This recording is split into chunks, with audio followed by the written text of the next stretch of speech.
Hello friends, welcome to myths of coding. तो ये Python playlist में नेक्स्ट वीडियो है जो कि फंक्शंस पर होगी। तो फंक्शन किसी भी प्रोग्रामिंग लैंग्वेज का बहुत ही इंपॉर्टेंट कॉन्सेप्ट होता है। तो आज के टॉपिक देख लेते हैं। सबसे पहले तो आज हम लोग पढ़ेंगे कि कैसे फंक्शन को क्रिएट किया जाता है पाइथन में, कैसे फंक्शन को हम लोग कॉल करते हैं पाइथन में, आर्ग्यूमेंट्स और पैरामीटर्स के बारे में पढ़ेंगे, कैसे आर्ग्यूमेंट्स पास किए जाते हैं पाइथन में, नंबर ऑफ आर्ग्यूमेंट्स कैसे पास कर सकते हैं हम लोग पाइथन में। फिर हम लोग आर्बिट्रेरी आर्ग्यूमेंट्स ARGS जिसको बोलते हैं शॉर्ट में, उसको पढ़ेंगे। कीवर्ड आर्ग्यूमेंट्स के बारे में पढ़ेंगे, आर्बिट्रेरी कीवर्ड आर्ग्यूमेंट्स के बारे में पढ़ेंगे। उसके बाद हम लोग देखेंगे कि डिफ़ॉल्ट वैल्यू कैसे पैरामीटर में पास कर सकते हैं हम लोग, लिस्ट कैसे एज आर्ग्यूमेंट पास कर सकते हैं। फिर हम लोग किसी फंक्शन का रिटर्न वैल्यू कैसे बना सकते हैं, कैसे रिटर्न कर सकते हैं कोई वैल्यू को फंक्शन में। फिर पास स्टेटमेंट के बारे में पढ़ेंगे जिसको हम लोग पहले भी लूप वाले वीडियो, कंडीशनल स्टेटमेंट वाले वीडियो में पढ़ा है। और उसके बाद हम लोग रिकर्सन के बारे में पढ़ेंगे। तो आज का टॉपिक शुरू करते हैं, चलते हैं VS कोड पे। तो मैं आ चुका हूँ अपने पाइथन ट्यूटोरियल वाले डायरेक्टरी के अंदर। राइट क्लिक करके हम लोग ओपन विद कोड करेंगे। मैं एक नया IPYNB फाइल बना लेता हूँ यहाँ पे।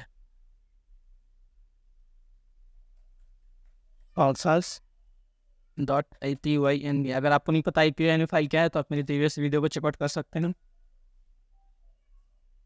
तो मेरा फाइल बन चुका है, मैं सबसे पहले हेडिंग देता हूँ।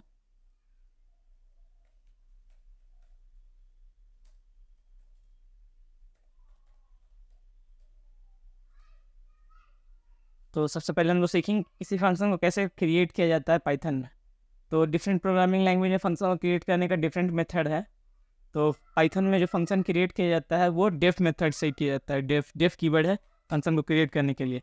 तो किसी भी फंक्शन को अगर हमें क्रिएट करना है तो हमें डेफ कीवर्ड का यूज़ करना होगा। उसके बाद फंक्शन नेम, तो आप कोई भी नाम दे सकते हैं, जैसे मैंने कार दे दिया। कार एक फंक्शन है। ओके, उसके बाद हम लोग पैरेंथेसिस देते हैं, उसके बाद सेमीकोलन। और पाइथन में इंडेंटेशन बहुत ज़रूरी है किसी भी फंक्शन में या लूप में या फिर कंडीशनल स्टेटमेंट में। इंडेंटेशन बहुत ज़रूरी है।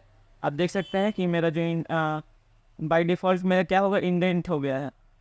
तो अगर मैं इसके अंदर कुछ वैल्यू लिखूँ, कलर इक्वल टू ग्रीन, और उसके बाद मैं प्रिंट करूँ the colour of car is green, और हम लोग स्ट्रिंग का यहाँ पे यूज़ करेंगे। सॉरी, कलर्स में हमारा। तो अगर मैं इसको रन करूँ तो आप देख सकते हैं कि मेरा सक्सेसफुली रन हो चुका है। तो अब हमने क्या किया, एक फंक्शन बनाया जिसका नाम क्या है, कार, जिसमें एक वेरिएबल है ग्रीन कलर नाम का।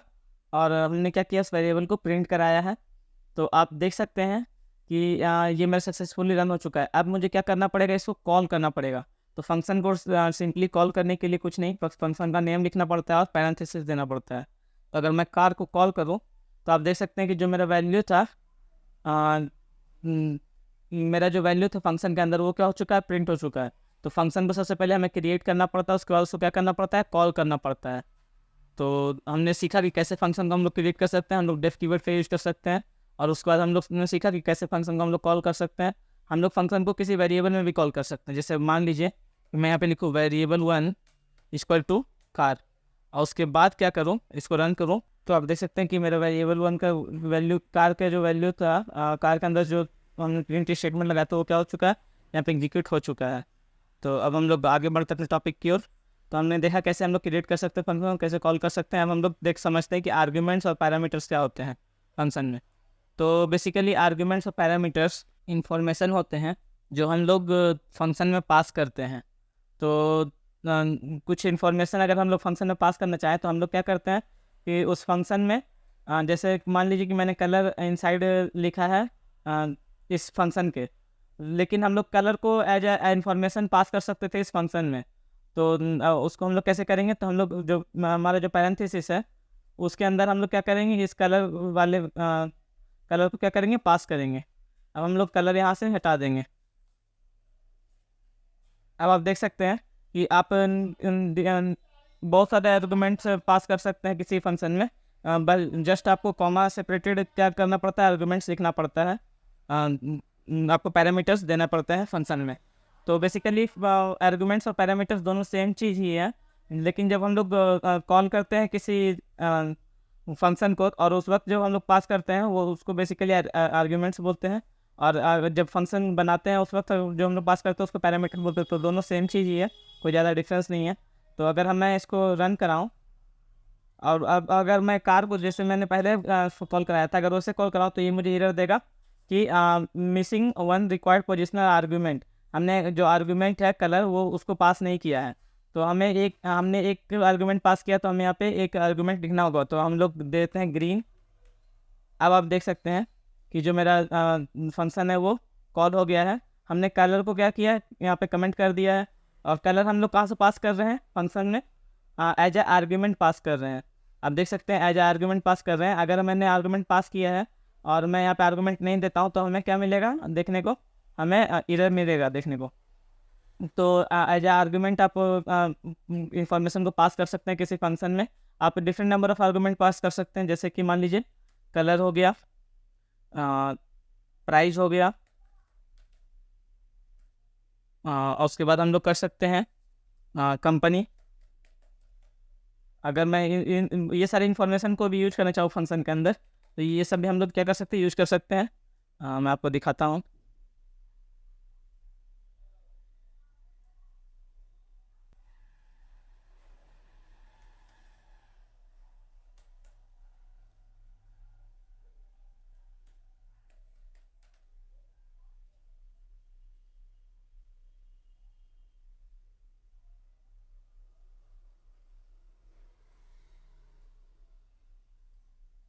तो मैंने यहाँ पे क्या किया कि फंक्शन बनाया जिसमें मैंने 3 आर्गूमेंट्स पास किए हैं, कलर, प्राइस और कंपनी। और हम लोग तीनों जो हमने इंफॉर्मेशन पास किया है फंक्शन में, उसको हम लोग यूज करेंगे इस फंक्शन के अंदर। तो अगर मैं इसको रन कराऊँ, और हमने 3 फंक्शन अगर 3 आर्गूमेंट्स अगर पास किए, तो हमें 3 पैरामीटर्स देना क्या होगा, ज़रूरी होगा। अदरवाइज ये क्या करेगा, मुझे एरर देगा। अगर मैं इस फंक्शन को एक पैरामीटर के साथ रन कराऊँ, तो आप देख सकते हैं कि मुझे बोल रहा है कि car missing 2 required positional argument, price and company. तो हमें प्राइस और कंपनी भी क्या करना होगा, पास करना होगा। तो प्राइस में भी हम इंटीजर पास कर सकते हैं। मान लीजिए 25,000 पास करते हैं अभी हम। और कंपनी हम पास कर देते हैं टोयोटा। तो अगर मैं अभी इसको रन कराऊँ, तो आप देख सकते हैं, सॉरी मैंने यहाँ पे प्रिंट की जगह आरेंट लिख दिया है, तो इसको प्रिंट कर देते हैं, फिर से इसको रन कराते हैं। और यहाँ पर रन करा, तो आप देख सकते हैं कि जो मेरे तीनों इन्फॉर्मेशन मैंने फंक्शन में जो पास किया वो तीनों यूज हो चुका है। तो हमने समझा आर्गूमेंट्स कैसे पास कर सकते हैं फंक्शन में, कैसे पैरामीटर्स पास करते हैं। अब हम लोग अपना नेक्स्ट टॉपिक देखते हैं, और हम लोग अब आर्बिट्रेरी आर्गूमेंट्स के बारे में पढ़ेंगे। तो बेसिकली जब आपको पता नहीं होता है कि आप कितने हमारे फंक्शन में कितना आर्गूमेंट पास हो सकता है, कभी कभी ऐसा होता है कि रन टाइम में हम आर्गूमेंट्स को पास करते हैं, तब हम लोग आर्बिट्रेरी आर्गूमेंट्स का यूज करते हैं। तो बेसिकली हम लोग क्या करते हैं कि हम लोग स्टार एस्ट्रिक दे के किसी भी फंक्शन किसी भी आर्गूमेंट नेम के आगे एस्ट्रिक दे के हम लोग डिफरेंट नंबर ऑफ आर्गूमेंट्स पास कर सकते हैं किसी भी फंक्शन में। तो हम लोग सेम कार वाला एग्जाम्पल लेते हैं, और मैं आपको दिखाता हूँ। तो यहाँ पे मैं 3 आर्गूमेंट पास करने की जगह मैं एक ही ऐसा आर्गूमेंट पास कर देता हूँ, प्रॉप। और मैंने क्या किया, एस्ट्रिक लगा दिया है आगे, आप देख सकते हैं। तो अब ये मेरे कैसे वर्क करेगा, एज अ सबसे पहले रीडिंग दे देते हैं।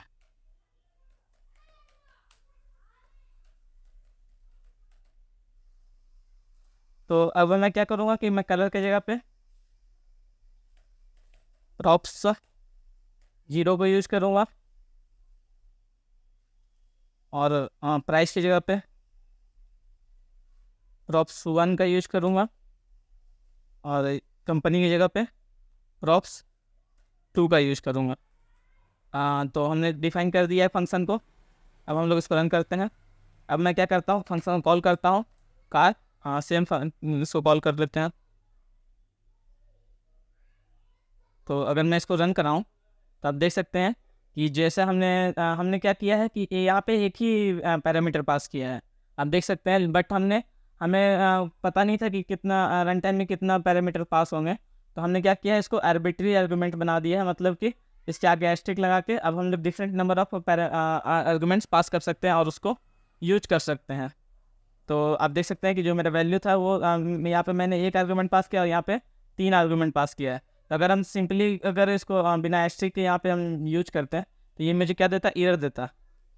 आप देख सकते हैं expect 1 position but 3 were given, मतलब 3 हमने पास किया है। तो हम लोग इस ऐसे सिचुएशन में क्या करते हैं, आर्बिट्री आर्गूमेंट्स का यूज करते हैं।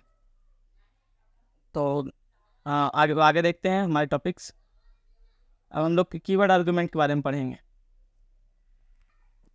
तो कीवर्ड आर्गूमेंट क्या है, तो हम लोग किसी फंक्शन में की इक्वल टू वैल्यू करके हम लोग वैल्यू को भी पास कर सकते हैं। तो मैं सेम फंक्शन कॉपी करता हूँ ऊपर से।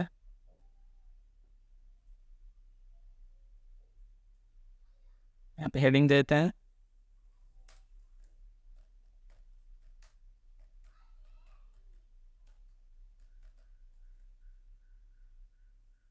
तो अगर मैं ऐसा करूँ कि जो मेरा सीरीज है कार का, वो मैं ऐसे ऐसे ही पास कर सकता हूँ। सबसे पहले मैं कंपनी देता हूँ। कंपनी इक्वल टू, आप देख सकते हैं, और मैं इसको थर्ड पे ना रख के, कंपनी मेरे थर्ड पे है, थर्ड नंबर पे है, वहाँ पे मैं इसको फर्स्ट पे कर देता हूँ। और अब मैं प्राइस कलर को यूज करता हूँ, कलर इक्वल टू ग्रीन। अब मैं प्राइस को यूज करता हूँ, प्राइस इक्वल टू 25,000। तो अब आप देख सकते हैं कि मेरा जो सीरीज था कलर, प्राइस और कंपनी का, वो मैंने चेंज कर दिया और उसका कोई वैल्यू दे दिया है, इस कंपनी की का कोई वैल्यू दे दिया है इक्वल टू में, मतलब कोई वैल्यू असाइन कर दिया कंपनी को, कलर को। तो अब ये क्या होगा, इसके हिसाब से रन करेगा।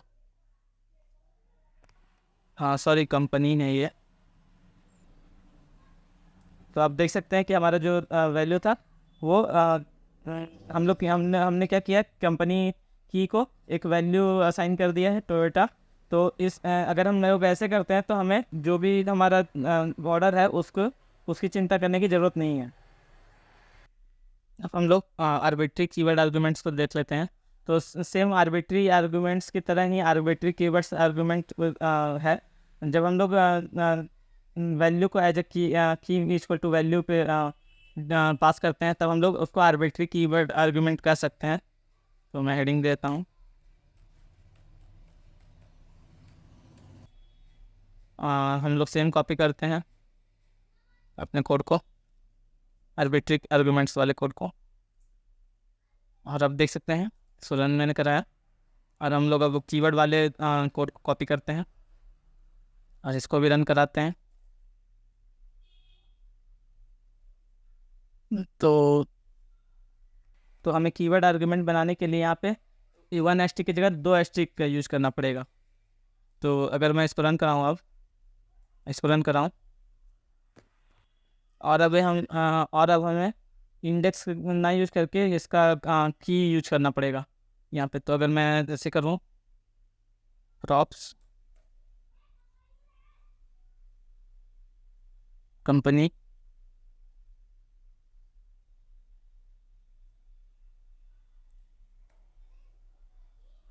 प्राइस और कलर, तो आप देख सकते हैं कि हमारा जो कीवर्ड और हमने कीवर्ड जो आर्गूमेंट पास किया है वो ये आर्बिट्री फंक्शन में, तो वो क्या हो चुका है, रन हो चुका है। तो आर्बिट्री कीवर्ड आर्गूमेंट को शॉर्ट में डबल एस्ट्रिक KWARGS भी बोलते हैं। तो आप इसका ध्यान रखिएगा। तो हमने यहाँ पे एक कीवर्ड आर्गूमेंट बनाया डबल एस्ट्रिक देके प्रॉप्स, और हमने क्या किया कि प्रॉप्स में की को क्या किया, पास किया, और की हमने जब फंक्शन को कॉल किया तो हमने की में वैल्यू को असाइन किया है। तो वो वैल्यू यहाँ पे क्या होगा, टेक करेगा और क्या करेगा, उसको प्रिंट कराएगा। तो ये आर्बिट्री कीवर्ड आर्गुमेंट था। अब हम लोग डिफ़ॉल्ट नेक्स्ट टॉपिक पे बढ़ते हैं और डिफ़ॉल्ट पैरामीटर वैल्यू देख लेते हैं। तो बेसिकली डिफ़ॉल्ट पैरामीटर वैल्यू क्या है, जब हम लोग किसी फंक्शन में बाय डिफ़ॉल्ट कोई वैल्यू दे देते हैं। तो अगर मान लीजिए कि मैं ऐसे लिखूँ,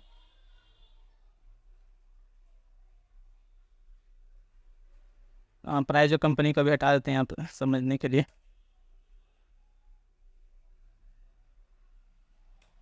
तो आप देख सकते हैं कि हमारा क्या है, एक फंक्शन है जिसमें कलर क्या है, एक एज ए पैरामीटर हमने पास किया है और हमने क्या किया है, कलर को यहाँ पे कॉल किया है। तो मान लीजिए कि कभी कभी ऐसा होता है कि हमें कभी कभी डिफ़ॉल्ट वैल्यू कुछ असाइन करना पड़ता है। तो मैं यहाँ पे डिफ़ॉल्ट वैल्यू कलर की ग्रीन असाइन कर देता हूँ। तो हमने पहले देखा था कि अगर हम लोग डायरेक्ट कार को अगर हम लोग कॉल करते हैं तो वो हमें एरर देता था,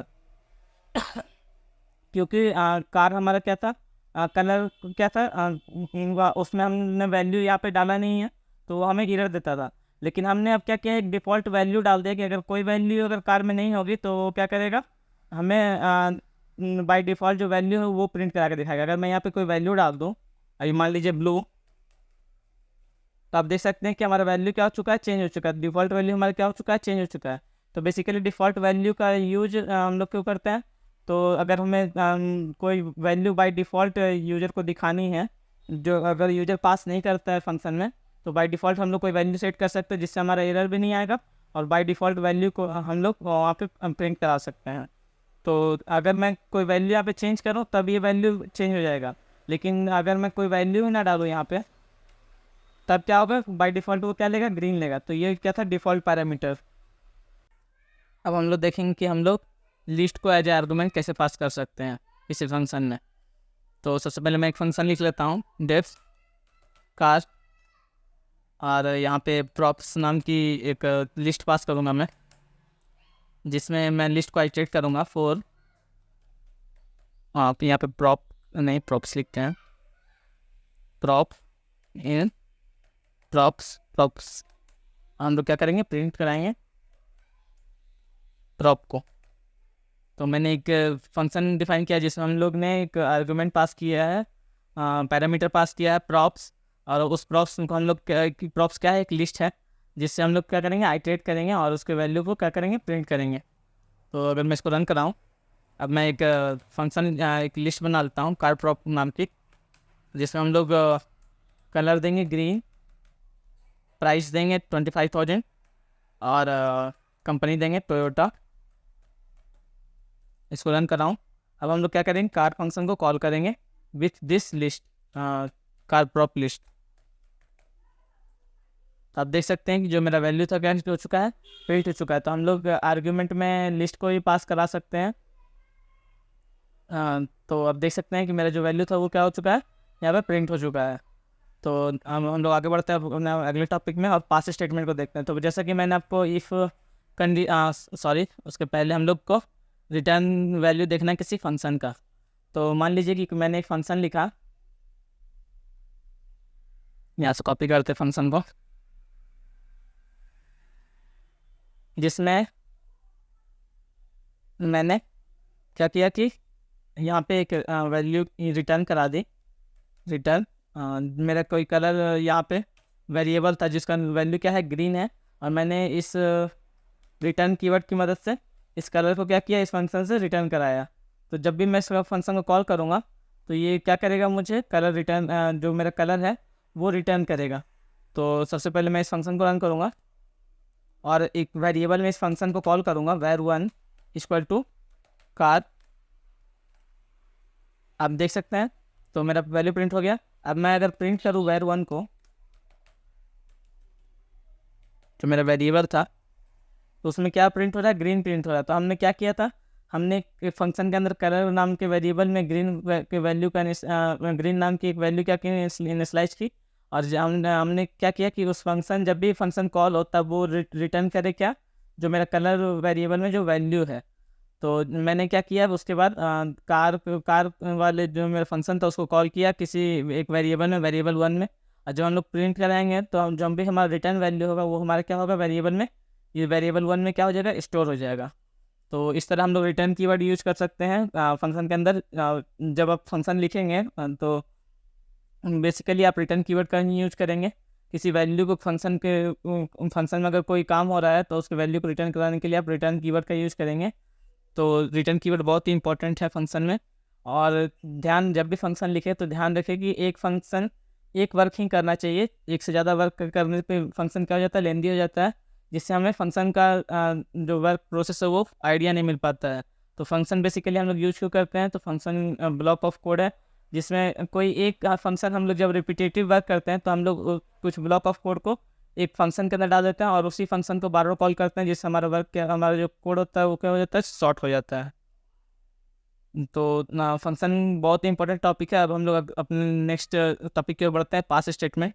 तो जैसा कि मैंने आपको कंडीशनल स्टेटमेंट में बताया, लूप्स में बताया कि पास का हम लोग यूज क्यों करते हैं। जब कभी भी हम लोग कोई भी चीज़ पाइथन में इम्पटी नहीं लिख सकते। अगर मैं लिखूँ डेफ कार और इसको प्रिंट करा तो आप देख सकते हैं कि इनकम्प्लीट इनपुट।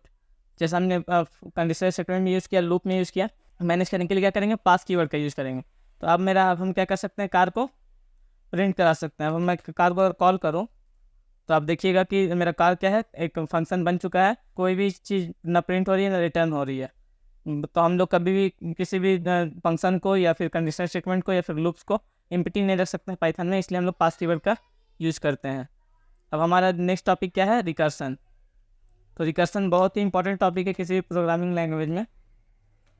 तो देख लेते हैं रिकर्सन के बारे में थोड़ा हम। तो रिकर्सन बेसिकली क्या है, रिकर्सन में हम लोग क्या करते हैं कि सेम फंक्शन को फंक्शन के अंदर कॉल करते हैं।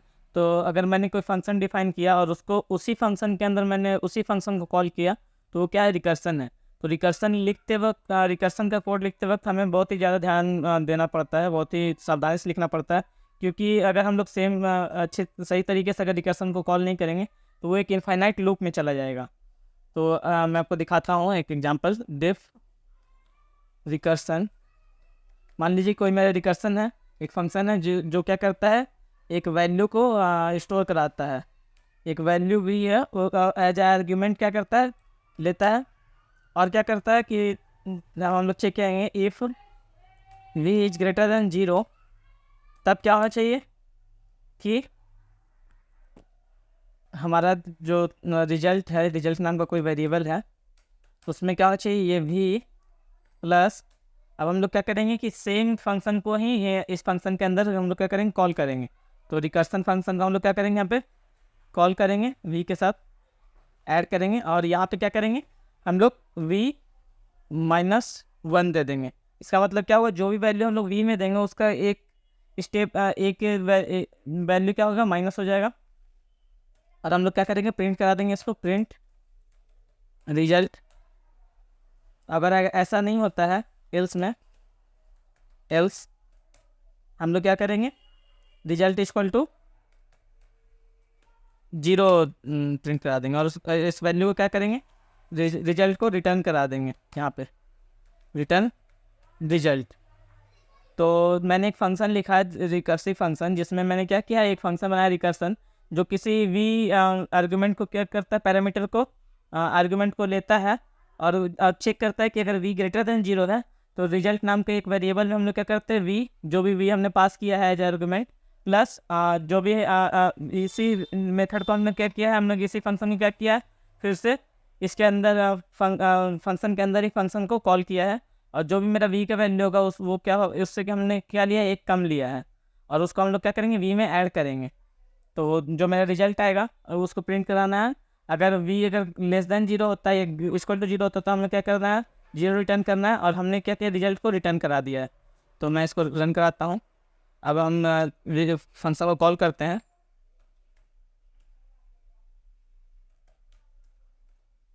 और v का मान लीजिए मैं 5 वैल्यू देता हूँ। तो आप देख सकते हैं 1 3 6 10 15 और 15 क्या हुआ, मेरा प्रिंट हो गया है। तो v मेरा क्या था, ग्रेटर देन 0 था। तो यहाँ पे क्या हुआ, जो मेरा रिकर्सिव फंक्शन था वो क्या हुआ, प्रिंट हुआ है यहाँ पे। तो ये जो मेरा 15 है वो क्या है, रिटर्न रिजल्ट का वैल्यू हुआ 15, जो क्या हुआ, रिटर्न हुआ है। तो हर बार क्या कर रहा है, ये चेक कर रहा है और सेम फंक्शन को ही क्या कर रहा है, इनसाइड द फंक्शन कॉल कर रहा है और वैल्यू मेरा क्या हो रहा है, प्रिंट हो रहा है। तो रिकर्सन बहुत ही इंपॉर्टेंट कॉन्सेप्ट है किसी प्रोग्राम लैंग्वेज में। और ये हमारे काम को क्या करता है, बहुत ही आसान बना देता है जब हमें कोई रिपीटेटिव चीज़ को प्रिंट कराना है ना। तो लेकिन इसको यूज़ करने के पहले थोड़ा सा सावधानी बरतें। अगर हमने सही से इसको यूज़ नहीं किया तो ये एक इनफाइनाइट लूप में भी जा सकता है। तो आज की वीडियो के लिए बस इतना ही। फंक्शन में मैंने आपको आशा है मैंने आपको बहुत कुछ बताया होगा, आपको समझ में आएगा। मैं डिस्क्रिप्शन में लिंक दे दूँगा, आप इसको और एक्सप्लोर कर सकते हैं फंक्शन को। तो आज की वीडियो के लिए बस इतना ही। Thank you.